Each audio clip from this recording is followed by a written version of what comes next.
This will be a day long remembered. Now I am the master. Welcome to another episode of Legends and Theories, and welcome to my What If for Marvel. I believe this is my first one for Marvel, and this is What If the Founding Avengers were comic accurate. And for this, I'm going to be doing more of an overview instead of a full-on story, because I'm going to be covering everything in phases 1 to 3, since after that, nothing would really change, since this is only going to be focusing on Ant-Man, Hank Pym, and the Wasp, Janet Van Dyne, being heroes and active in the MCU, and I do have similar paths set up for them, and my only real rule is I couldn't add any new movies in, so although I did want to add basically Ant-Man and the Wasp, origins to go into phase 1, I decided not to, and decided to make a few decisions to put Ant-Man in Iron Man 2, but I'll go over all that. I'm also pretty proud of the thumbnail I made. I think it looks really nice, and it specifically took forever to find a good picture of, mainly Janet's Wasp, since you kind of just use, I'm not even sure which one I got. It could have been Hank's or Scott's Ant-Man 1 uniform, since they wore the same suit. So I'm pretty sure it's the Hank one. It was under the Google search for Hanks, but it is a little inaccurate. Then I'm sorry about that. So let's get into this.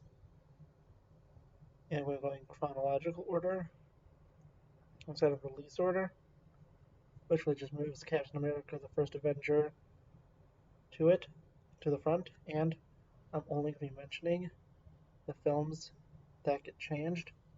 So if I did not mention a film in phases 1 through 3, then that film has essentially no change in it and is the same movie. So let's get into this. Starting most simply with the first film in the MCU to take place chronologically, Captain America the First Avenger. Really the only thing that is different about this movie, it's very slight, is all scenes that are in the present day are removed, and I mean present day for that time. So basically, them discovering his ship and him returning to the real world. He is not going to be found yet, and so that it is, he is not in the Avengers, since he is supposed to be saved and to make it accurate. So with that, that's really the only change from the first Avenger. And continuing on, Iron Man and the Hulk go the exact same. But now we get to Iron Man 2, where we have the first real major change. And I mean by this, to the story's, plot and everything. And not just simple removing a few scenes from it. This significantly changes what happens in the movie. And in it, we're going to have Black Widow be removed from the movie and being replaced with Hank Pym. And the reason I did this is because I want to get Hank into a movie before, because in it his relationship with Tony is going to be important, and we're going to see changes in the story here. So instead of him being more of a rival of Howard Stark, he's going to be a close friend of him. And of course he will be a spy for Nick Fury, spying on Tony, but he also doesn't want to genuinely reconnect with the son of his late friend, and wants to see if he's fit to become an Avenger. which they'll be working on with Fury, and will be the first leader of it. He does eventually reveal to Tony in this movie that he is Ant-Man, and will take Black Widow's place of getting the information in the final fight, as Tony and Rhodey fight Whiplash. And with this movie, we see the beginning of Tony and Hank's friendship, but more importantly, when watching, I think that, we have some changes here, but the relative plot outline is still the same. And I actually think Tony and Hank being in front of Howard Stark helps the movie so much, because when you really look at it, and with everything in the movie, he needs a better connection to his father, and having an old friend, which we can maybe even put in a few flashbacks to show how they knew each other, would help so much. Maybe can even appear in the video. And I think it's now time to go on to the Avengers, since we'll be having Thor play out as normal. And looking at the Avengers, this is where the major changes happen. More specifically, at this point, Janet has not disappeared into the quantum realm. And the reason for doing that is because she needs to be here to found the Avengers. But anyway, I have something interesting for that. So let's go in with the Avengers. And with this, I'm going to get the changes for each individual character or groups that are, tightly connected. And with the Avengers, first off with Captain America, every scene of him is cut from the movie, but in the closing montage, we do see him being unfrozen from the ice, instead of him leaving with the other Avengers. And then looking at Hawkeye and Black Widow, this movie will introduce both of them, but they will be side characters, and they'll follow basically the same storyline up until their fight on the helicarrier, where their fight is a little more intense and takes them both out of commission for the fight. Since I feel like, we could just toss in the Hawkeye being mind-controlled and Black Widow being there, so they have a little bit of connection to the Avengers. Since, of course, Captain America would join it, almost no matter what, because he would see it as something right to do. But we need a small connection for Black Widow and Hawkeye. So that's why I thought they kept their storyline pretty similar here, with it only really changing towards the end. And then with this, Thor, Hulk, and Loki, they're basically gonna follow the same storyline. And Iron Man basically goes through the same things. He just isn't into fights with, Captain America and stuff. But I think there's something a little important here. And this is the characters of Ant-Man and the Wasp, or Hank and Janet. And with this, they're both helping set up the Avengers Initiative with Fury, but also using their skills to help find the Tesseract, and working with Tony. So really, it's more of a scientific team that was brought together, that were also superheroes, since we have Iron Man, we have Hulk as Bruce Banner, and then Ant-Man and the Wasp. They're all more scientists and are trying to find the Tesseract. But with this, of course, Thor will show up and join them to help take down his brother. And essentially, it goes pretty similar. The Battle of New York goes similar to at one point. With it, the nuke is fired, but in this version of the movie, It has a guidance detonation system where it will explode over New York unless it is disabled. And with this, we have the Wasp go in to disable it, but is trapped in the quantum realm, just like she was in the Ant-Man movies. But this, is a little more tragic since she sacrificed for everyone in New York and will be known about her sacrifice. But with this, Tony is still able to throw the nuke into the portal, and ultimately he destroys, the ship. And things go very similar to the end, of course, with that montage at the end showing them finding Captain America, and the movie will end. But there's one final change.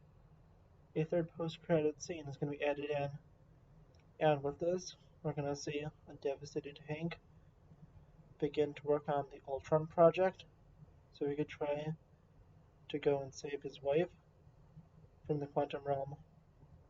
And then we're going to Iron Man 3, and this only has a slight little change. So in the post-credit scene, instead of Tony talking to Bruce Banner, we'll be talking to Hank, and Hank will ask him for help on Ultron. And I just want to toss that in because Hank in the comics, well, he creates Ultron, and honestly, since I have the ability here, I wanted to make it go back to that. But with Tony being so good in robotics and building, the Iron Man armor, he does ask him for help. And I'm going to spend a little more on this when I get to Age of Ultron. But before that, I'm going to quickly go over what changes in the Winter Soldier. And the only thing that changes in this movie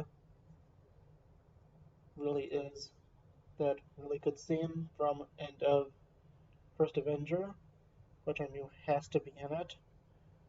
It has to be in the MCU still, is moved to the start of this film with him waking up, and it'll be taking place at the end of the Avengers. But then there is a time gap. I don't remember if it's a year or two later. I'm not sure, I don't remember exactly if it takes place in 2014 or it takes place into 2013. We'll just say 2014. So we'll just say it says 2 years later. It goes to the events, and we will play through with him, having kind of an implied backstory of him working with Black Widow. But also, this will show why the Avengers didn't really come in, because with it, Fury is, missing for most of the movie, and Steve doesn't have any connection to the Avengers yet. And although Black Widow did know them, she may not be able to, get into contact with any of them yet. And with the fall of S.H.I.E.L.D., that's one of the things that pushes Captain America to join the Avengers. And, why not? I didn't write this down, but we'll toss in a post-credit scene of him meeting with either Tony or Hank to join the Avengers. And now, here comes the part of the video I was actually looking forward to the most. My changes to Avengers Age of Ultron. I think that this is definitely where I begin to get my own twist on it, because really up to this point, only a few things have changed. The relative storyline of the MCU has been laid out, but here I just want to start changing things. I want to toss in something from the comics that I think would be interesting to see. And with this, I'm going to start up with Avengers Age of Ultron. And in this, Hank and Tony, as I mentioned earlier, are the ones who make Ultron. But with this, Hank is also suffering through mental health issues, which he has done in the comics. We're not going to go too far with him hitting his wife, because I feel like that would be both insensitive for the modern day isn't needed. But his wife's appearance is making him hurt, and since he knows of Tony's PTSD from the Avengers, he's manipulating him to help him create Ultron, playing off of his guilt. And when we go through this, the first it's not exactly a difference.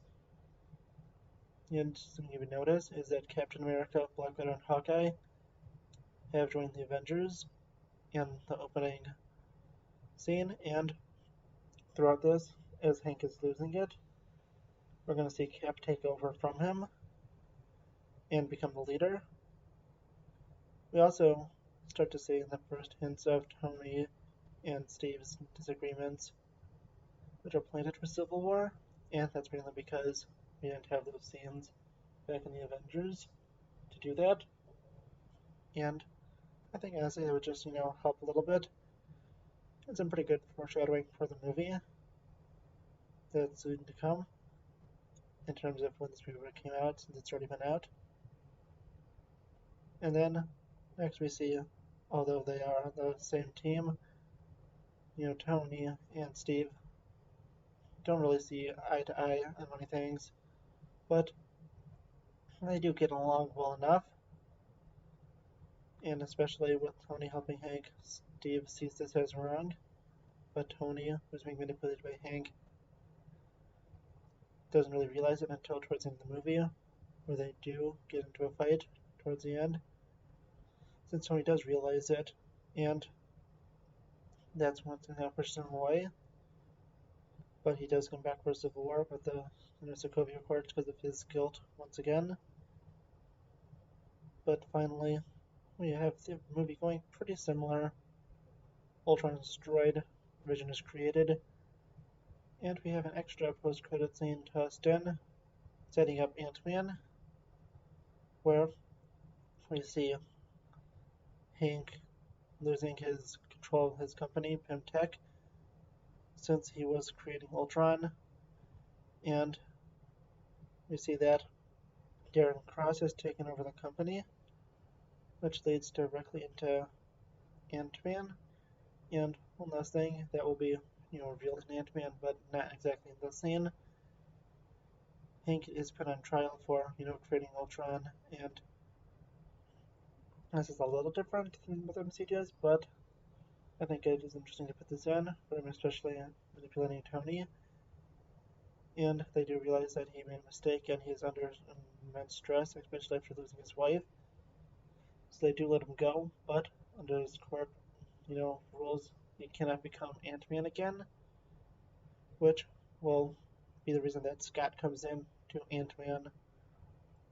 So, with Ant-Man, we're actually going to have a pretty similar plot, but with this, Hope is actually having problems with her father since she knows how her mother, disappeared. She has issues with how he has been losing it after everything that happened in the Avengers, and not with how he's been kind of keeping her away. Because she, of course, knows what happens to her mother since that is public knowledge and happened during the Battle of New York. And the reason that Hank brings Scott in is because he does not want to use his own daughter and sees Scott as expendable. Since he can no longer be Ant-Man under the agreement I mentioned earlier, he needs someone he could use and sees Scott as an easy target. And the rest of the movie mainly goes the same. The Avengers compound part is going to be kind of cut out since they are on good terms with the Avengers still. And it's like, let's say it's not good, but it's, or you know what, actually I think it would be interesting for him to have to steal from the Avengers. And of course them being starting to be suspicious of Hank. But in this, Hank is pushing Scott and manipulating him.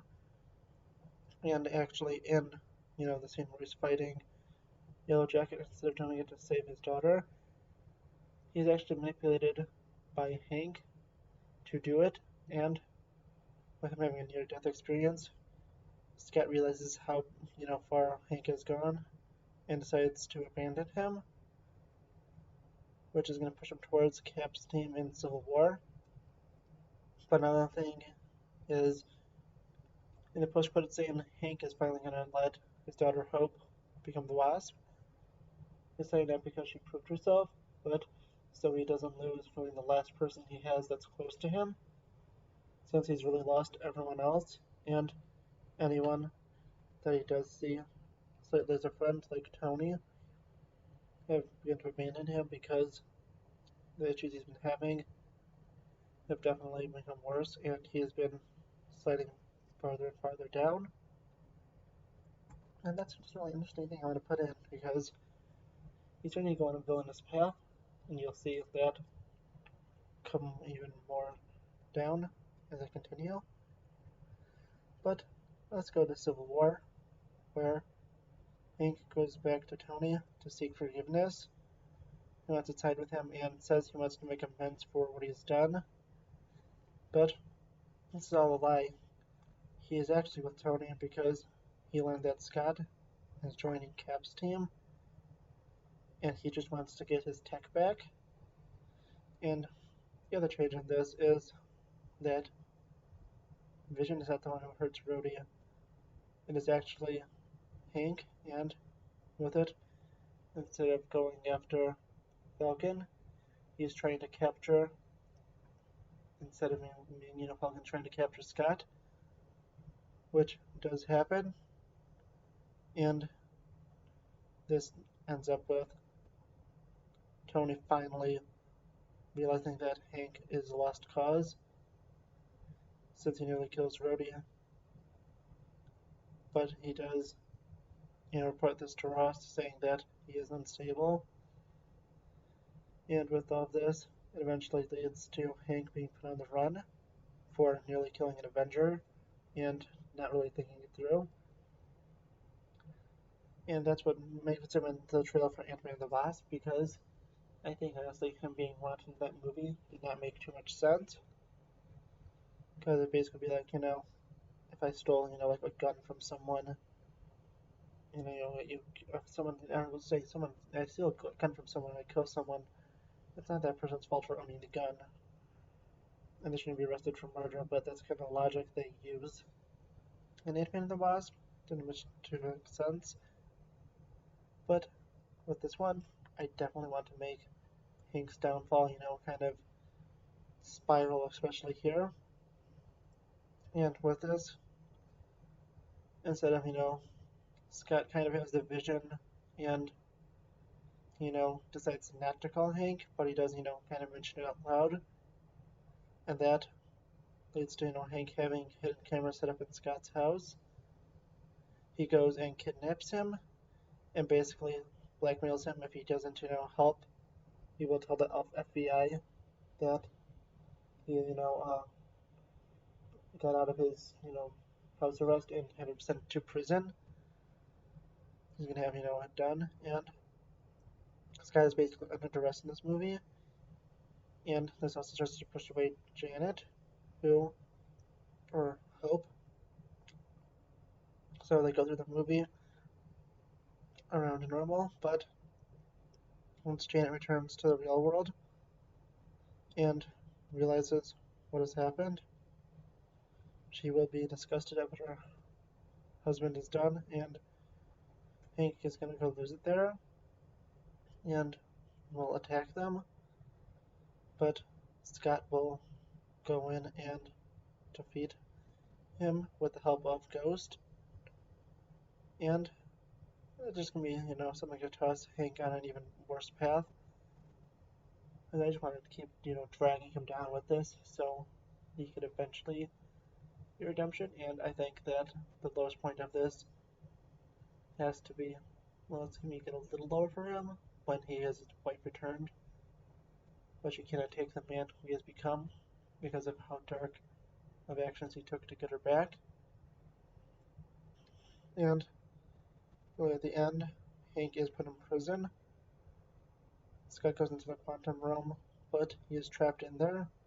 But the snap only kills Janet and Hope, and this makes Hank go even worse and even into a worse place because of how bad it is for him to lose his entire family, and from what now seems permanent. And he is able to escape prison soon and starts to work with Hawkeye killing criminals. But once Natasha comes to confront Hawkeye, he honestly decides to come back, but Hank does not. Hank just sees that he has to, take his vengeance out. He has to, go and end everyone. And at this point, Hawkeye goes and turns on him and has him returned to prison.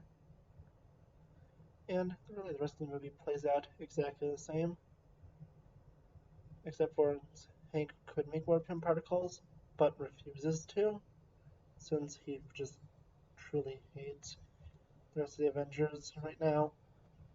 He is not in a good place. But once they do return everyone, he starts to really start regretting his actions, which is going to put him on a path of redemption to try to make things right. And that will happen in Ant-Man the Wasp, Quantumania. And really, I feel like that would be what happens with the MCU if the Avengers were comic accurate. And I think, it would be super interesting to see both the downfall and eventual redemption of Hank Pym in this. And I think that it would just be such a, good storyline. And although the MCU is good the way it is, honestly, I think it's just a really fun alternative. I'm super excited for What If, which as of time recording, I have not seen yet. Since I'm recording on Tuesday, and I'm having this release when, the Wednesday comes out. But honestly, I'm just super excited. I really enjoyed making this. Look out for the rest of my content this week, and I'll see you in the next episode of Legends and Theories. Thank you for watching this episode of Legends and Theories. Please subscribe, like the video, share the video, leave a comment, check out the video on screen, and may the Force be with you.